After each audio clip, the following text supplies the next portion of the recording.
Jeff Bezos is the third richest man in the world at the time of making this video. He grew his company from a one-man operating in an office to a $1 trillion conglomerate. He started his business in 1994 by selling books online, and now he sells everything.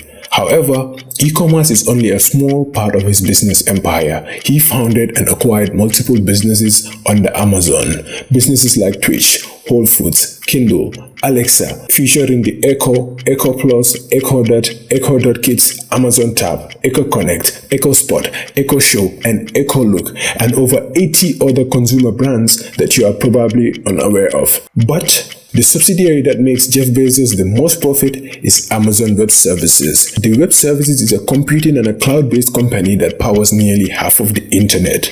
If the web service goes down, nearly half of the internet will go down, including Netflix, Facebook, Twitter, the CIA, and a lot more. Bezos is a relentless businessman who wants to dominate the world with its businesses. And when you come to Gambia, a population of less than 2.5 million, there's this guy, Muhammad Jah. He is similar to Bezos when it comes to business domination. He is the founder and CEO of the Q Group. Like Amazon, the Q Group also has up to 12 subsidiary companies. It has QuantumNet, Espas Motors, Natural Mineral Water, QCell, Ajib Bank, QCity, QTV, Q Radio. The list goes on. But all of this started with one, QuantumNet. He started Quantum in his bedroom. As many of you already know, the Q Group started from very modest beginnings, from my bedroom at my parents' home. Today, I am proud to say that I, together with my hard-working staff, have successfully grown this business into a multinational company comprising of several businesses that touch on the lives of the daily activities of Gambians.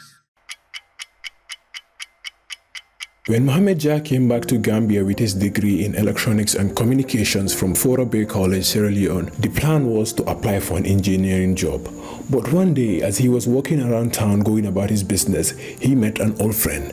And the friend told him that he was on his way to the airport to pick up a consultant who was coming to teach their department staff how to use computers. He said, "How come we have a consultant coming all the way from Europe just to teach our people how to type a letter on a computer?" That was funny but serious to me, and there and then I decided that I was going to start teaching people computing. So he used money saved from his studies and a loan from his uncle, which totaled approximately $16,000.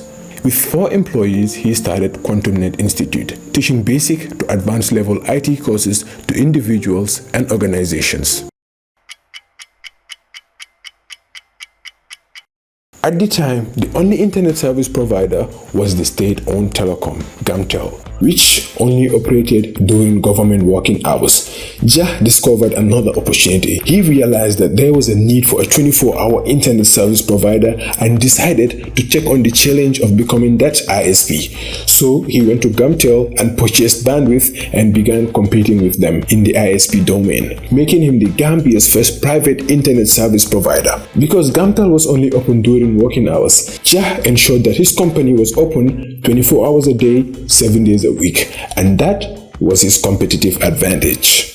QuantumNet was profitable and business was booming, so Jah decided to open the QuantumNet Superstore, where he began selling household goods and eventually became the distributor for Dell, Samsung, and other major brands in the Gambia. His company taught people how to use computers, provided internet access, and sold various household products. He was adding so much value and making so much money at that point. But the more money he made, the hungrier he became, and he felt like he could do more. So he decided to get into the car dealership and maintenance business, and that's how Espas Motors came into the picture. Muhammad Jah became the exclusive distributor of Mercedes-Benz, Great Wall Motors, and Chery International in the Gambia.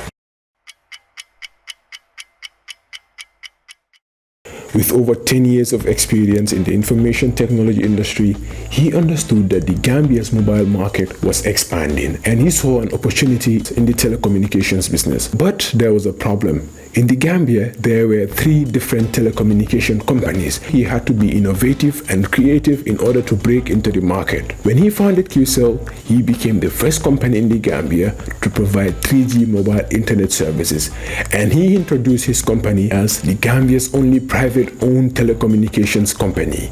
He was the last company to enter the telecom space in the Gambia, but with his strategy and innovation, he took down the 2 companies, and now the competition is only between him and Africell. Jah is said to be a ruthless businessman who will go to any length to crush his competition. There's a stiff competition between his company and Africell, but in 2019, he took the competition to a whole new level by expanding his business to Sierra Leone. Now, he does not only compete with Africell in the Gambia, but also in Sierra Leone as well. And guess how he introduced QCell in Sierra Leone? The only African-owned telecommunications company in Sierra Leone. Gambia, do you definitely talk about Sierra Leone, boy. You know, in business, boy, you have to be ruthless. I like this guy. The Central Bank of the Gambia in September 1996 granted Ajib Bank a banking license to operate in the Gambia, but they became fully operational in January 1997. The bank was struggling so much that in September 2008, it formed a strategic alliance with Nigeria's First Inland Bank. But even after the alliance, they were still a loss-making bank, until in May 2014, Finbank decided to sell their stake in Ajib. And guess who showed up to buy it? Muhammad Jah. He bought the shares and became the majority shareholder. And since then, he has transformed the bank, surpassing EcoBank and GT Bank in revenue while employing thousands of Gambians and generating billions of dollars. Just kidding. The bank still remains one of the most useless banks in the Gambia. It is 2022 and this bank still don't have a mobile app. But that's beside the point. The video today is about Muhammad Jah and his business empire, not about Ajib's failures. So, back on track. He is the majority shareholder in Ajib, and Ajib is an Islamic bank, which means that its operations differ significantly from those of conventional banks. The goal of Islamic banking or Islamic finance is to reduce or eliminate interest. Instead of paying interest, you share profits when this bank finances your business or project. It is based on Islamic economic principles of risk-reward, also known as profit and loss sharing. This means that while Ajib is registered as a bank, it is also legally permitted to own equity, like own shares in other companies. And it is the only bank allowed to own, develop, and build properties. Jah is a wise businessman. He understands that the way Islamic banks are set up, he can own shares, like through the bank, he can own shares in various companies and also invest in real estate without even using his own money. That's why when I went to the Ajib head office in Kairaba Avenue, I saw a signboard that says Ajib Real Estate coming soon, you know. Since he's a ruthless businessman, he might dominate the real estate market as well and become the Gambian real estate king. You never know. Within 4 years of becoming a majority shareholder in Ajib, if you are enjoying this video, please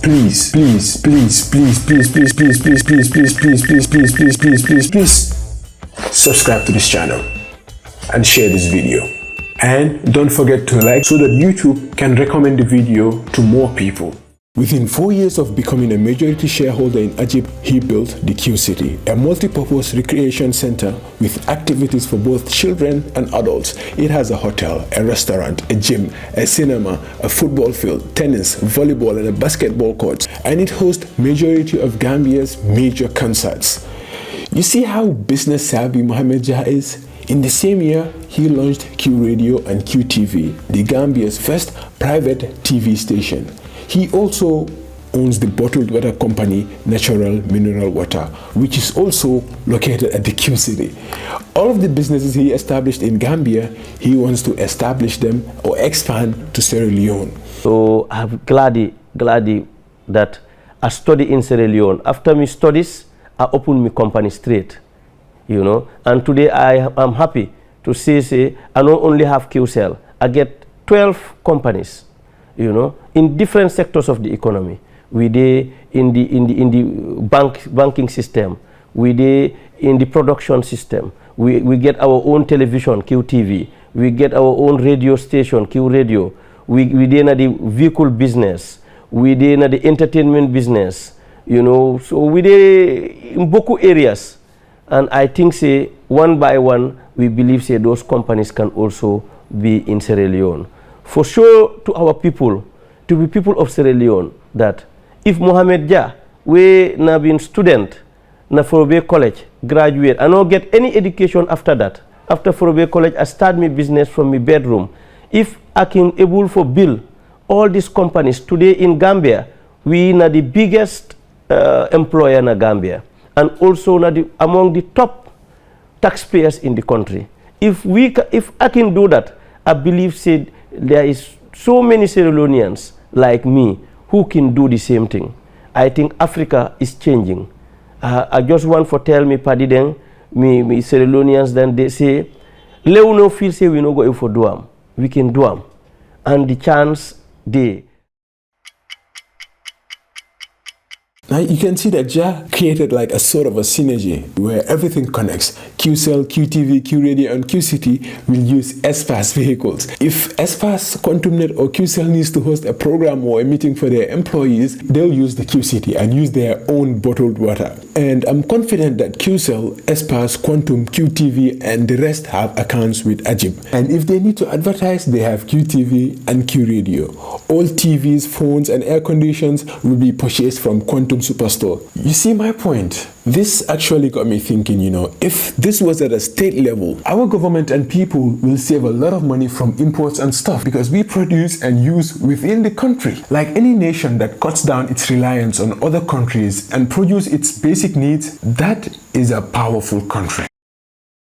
We are at the end of the video now. Thank you so much for watching. I hope you've learned something from this video and you've enjoyed watching it. If you do, please don't forget to subscribe to this channel, like this video, and share it as well.